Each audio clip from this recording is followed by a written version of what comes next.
Do you think that they fear Jokic moving forward?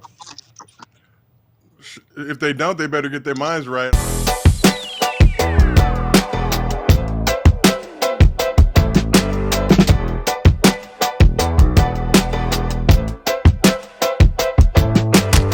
All right. Now we welcome in Gilbert Arenas and Josiah Johnson. Fellas, thank you so much for joining us. Thank you for having us. Appreciate you. Man, so, all right, you guys know us. 48 hours later, we're still celebrating. We got the parade tomorrow. I just want to start off by saying, what's your big takeaway from watching this Nuggets run? Not a lot of people were picking them to go, but now that you watched 4 rounds of them, I'll start with you, Gil. What's your big takeaway from watching them?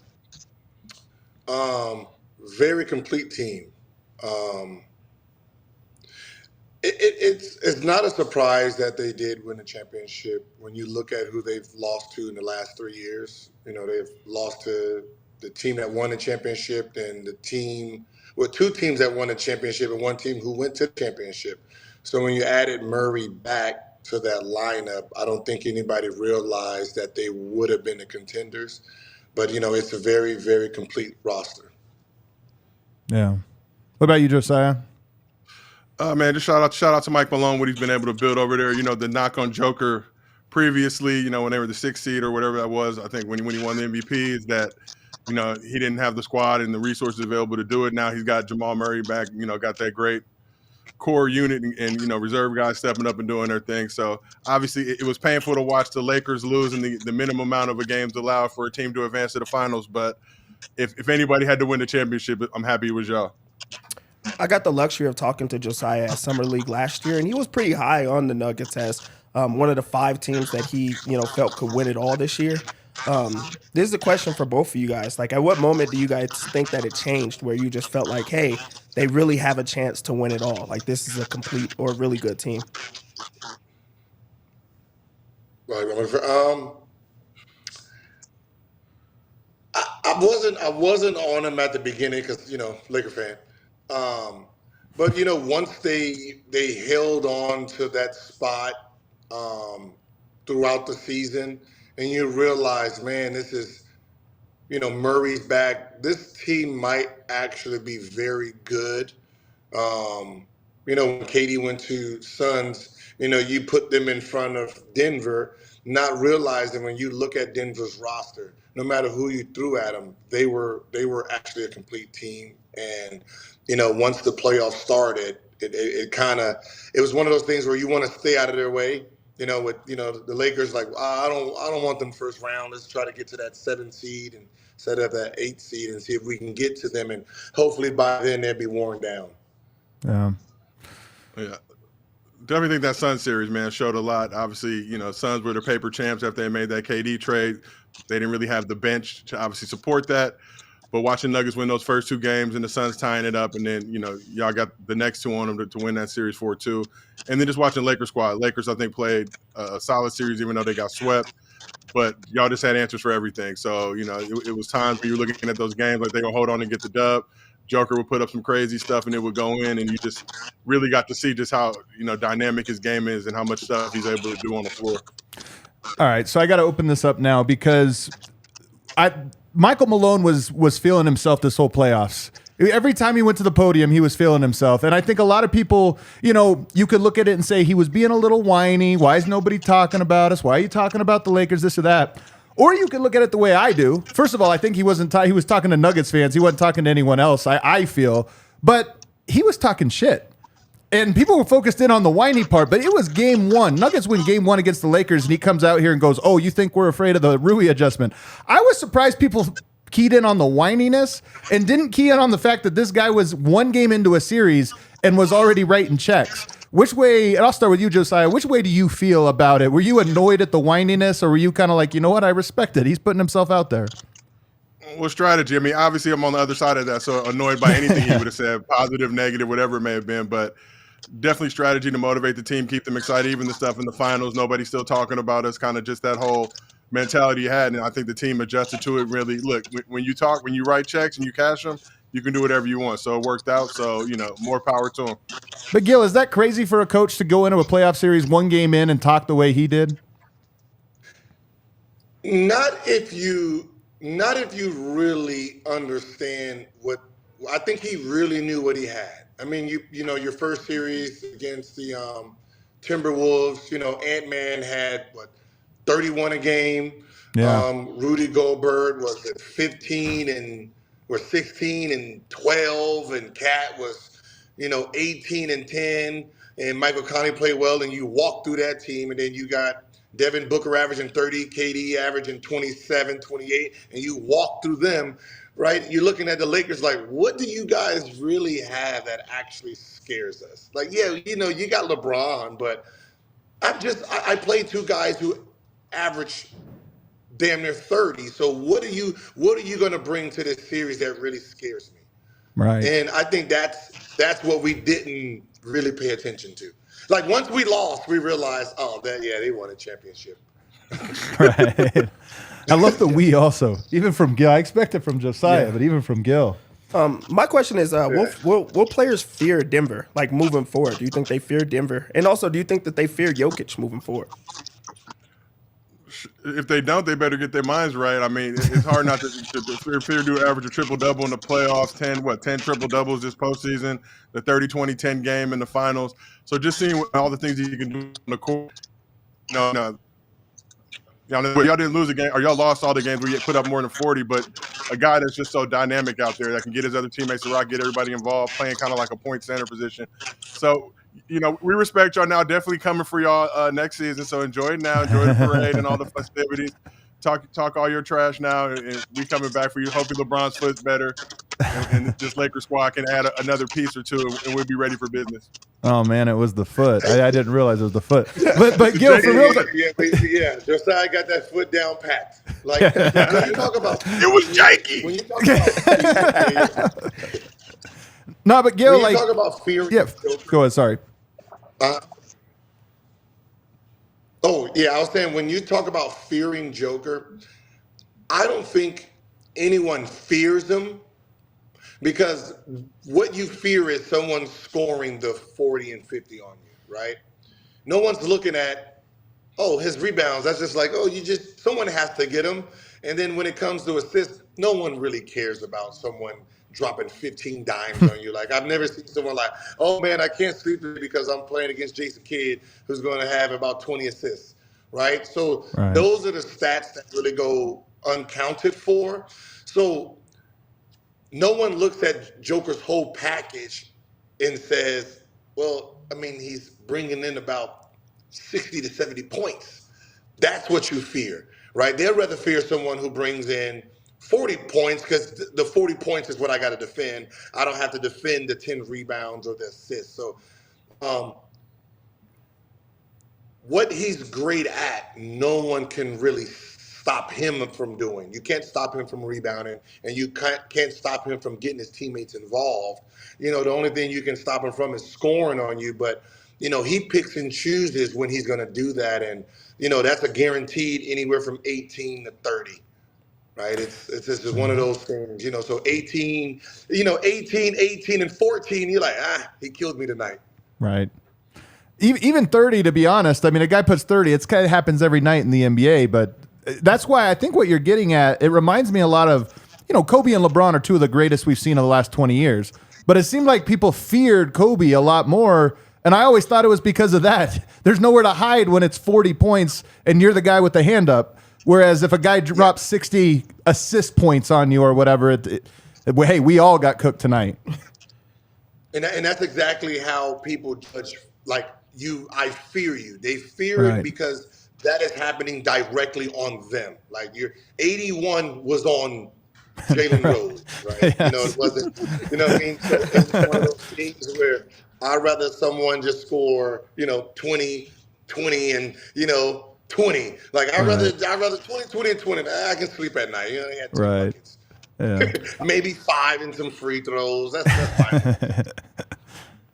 fine. So I have a question. As far as this is one of my favorite questions when it comes to like people that have not been around for a very long time of seeing them. What was the moment for you two, that you were like, hey, Jokic is that guy. Like, he's not just a regular good player. Like, he's that guy. One play. When he grew a piece of Anthony Davis on that the three into the third quarter, and obviously you've seen it before that, but it's like the Lakers were struggling that series, trying to get a dub, playing good basketball, and you feel like moments like that just deflate the team and really let you know what time it is with that dude. So him showing his long range game, but even just watching him against the Heat too, man, the touch around the basket, pretty much every time you shot the ball, you thought it was going in. So it's just refreshing for me as a big man to see bigs with that level of skill set. Because back in the day, a dude like Joker, coach would tell him to get your ass in the post, and it is what it is. Right. Throw that hand up, and maybe that's the only way you can be effective. So just to see his whole package and how dynamic he was as a player. Yeah, and that is one thing that Joker has and did, display this whole playoff. Like, he did everything. No matter what you tried to throw at him, he had an answer for it. They had an answer for it. There's only a few players that had that type of skill set, right? You had Marc Gasol and you had like Zach Randolph, right? That sloppy movement where it's like what's that fighting style? It's like capoeira, something like that. Well, that's like dancing. Yeah, I know what you're saying, though. It's like fight dancing. Yeah, and that's how it is. It's more of like this counter type of game that he has, where you can't physically use physical strength against him because he knows how to counter it. Right? So it's just you're trying to take charges. He has his skill is built around. It's kind of like every element of any defense you're trying, and it was just really beautiful just watching it be displayed. Besides when he played against the Lakers. Capoeira, though, that's like, it's still too elegant, I think there was that Jackie Chan movie back when I was a kid that was like Drunken Master or something, where he would get drunk, he would become like a better fighter because he was off balance. It's almost more stumbly than capoeira. But Gil, this one's for you. Actually, I want to go back to Josiah for a second because I'm a fellow big man myself. I know you played. I don't know what your game is, but you said something that all big men say. Growing up, coach says, go get in the post. Did you say, hey, I'm the best shooter on the team? Doesn't matter. You're the big. Get in the post. Do you feel, though, this is one of the reasons I like Jokic, is I feel that I wish I grew up watching him because then I could point and say, no, I want to do Jokic stuff. I don't have to go just do back to the basket stuff. I can mix it up. I mean, do you feel that? I kind of heard it in your voice saying, get in the post thing.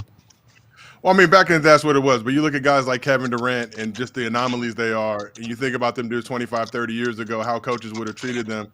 And even guys coming to the league back then that had more versatility than kind of what they were in terms of their height.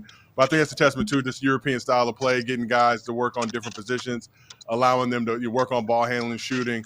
In addition, all the post stuff and all that other stuff, obviously the skill set you got to have as a big man. So I think with Joker, you're really seeing just everything. It's like the wildest dreams from back in the day of what you can accomplish with guys like that. I even think about guys like Wemby coming in the league, Bol, who I'm super impressed with. When I watched Bol in high school, bringing the ball up the court, going through his legs and mixing dudes, it was just like, yo, this is the new era of basketball. So I really feel like Joker is one of the guys who's leading that charge and ushering in this new era of guys just being able to be dominant as 7-footers and do much more than just play center.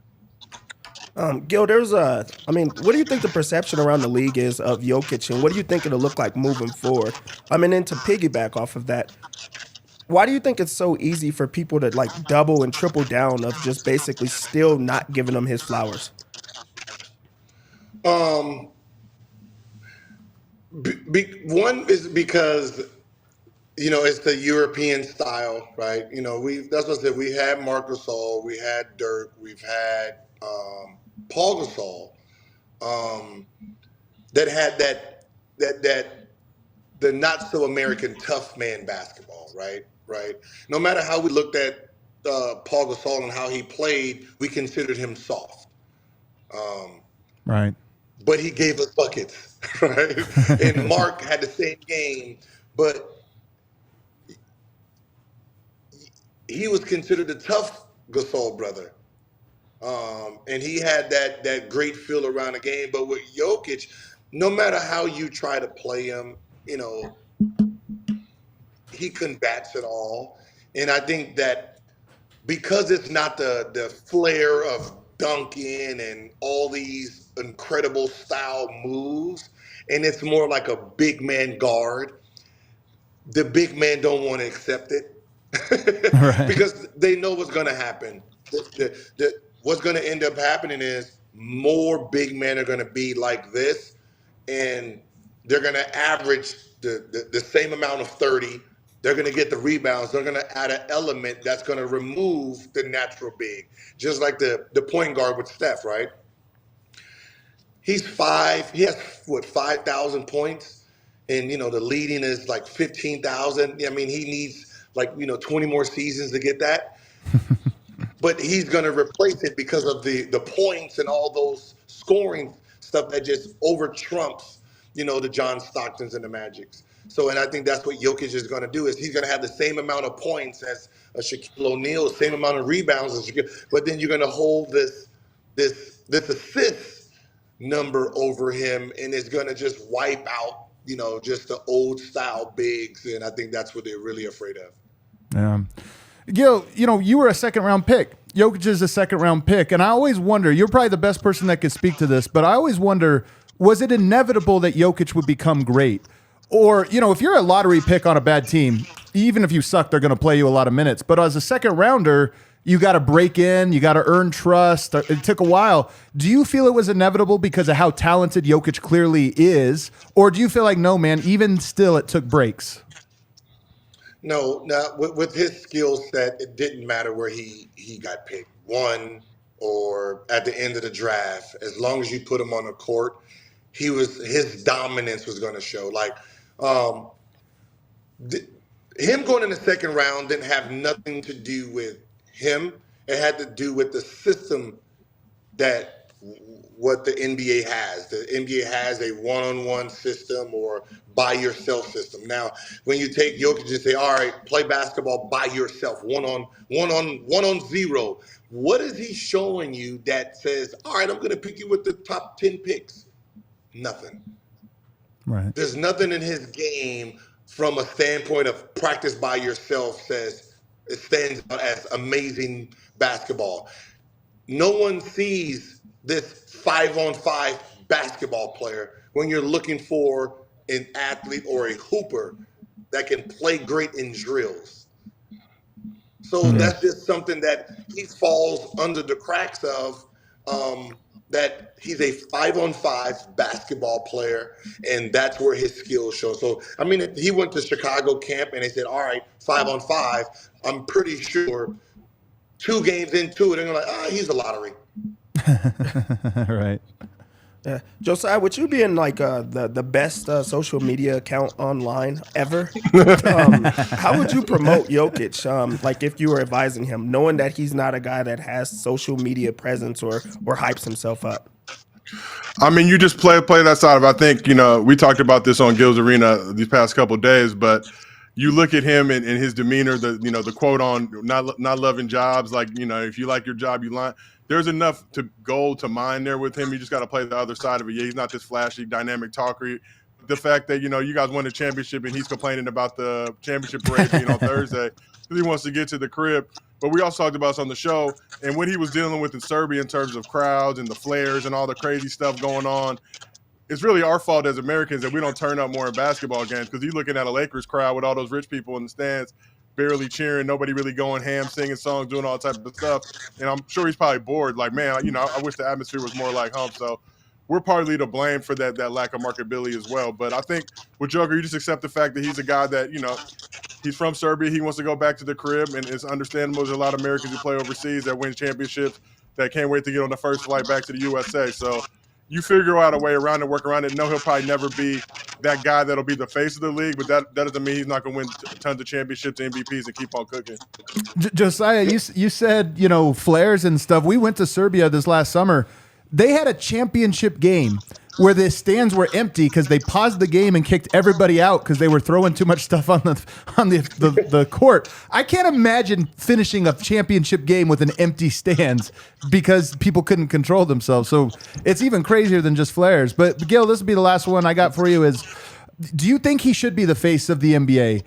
Tim Duncan dominated, but was never the face of the NBA. He didn't want it, and I don't know if he was compelling enough for a mass audience. Is Jokic different because of his play styles? Maybe flashier, maybe he's funnier, or is it he's the same thing? He's just going to be the Tim Duncan. He's he's the same thing. I mean, it's hard to sell it to kids, right? And because our generation, this generation America is off of the hero style that Joker's he's a really like a quiet assassin. He's the James Bond style, right? Says less words. Like it's like what we did with Kawhi, right? Yeah. Like it's just a laugh, right? That's what we get all excited about. He's more like a robot that is hard to please. Like what Joker does is like the hard to please type of everything we do, he's not impressed. Right? Yeah, just won a championship, not impressed. It's like having that type of personality, and that's what they need to try to build it on. Like no matter what you do, you just gotta do more to get Joker to be impressed, with American style culture. But but it's hard to sell here because we're about to flash. Yeah. I mean, Penny Hardaway had little Penny to do his trash talking. Maybe a little Joker or something, like a little horse, sidekick or something. I don't know. You got anything else, Devin? My last question, and this is for both of you, especially with it just being, a bit all about Jokic. He has the number 15. Carmelo Anthony just retired. What do you think that they should do with that whole situation? Like, what would you guys do if you were in the front office? Nothing. There's nothing to do. Like,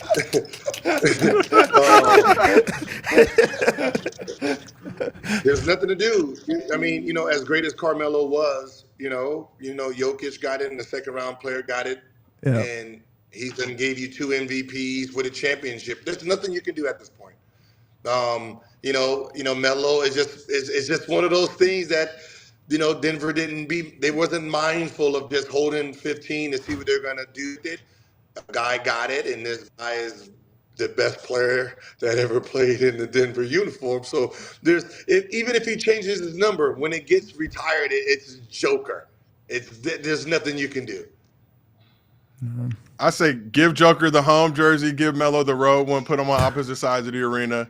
Jokers can be bigger, but show Melo some love. But that's what it is. Melo brought a chip to Denver. I think this is a much different conversation, but the reality is Joker 2 MVPs, the championship finals MVP. Now he submitted himself as arguably probably the best player in Nuggets franchise history. I'm an Alex English fan, but obviously team success was never on that level. But nonetheless, I think Joker got it. Man, so everybody, thank you guys so much for coming on. Dev just said, Josiah, you're one of the best tweeters, man. That's like calling Jokic one of the best passers. It's underselling him, man. You were a fantastic content creator on all platforms. Gil's Arena, fantastic show you guys check out on YouTube. Guys, thank you so much for spending time. Appreciate you guys. All right, thank you.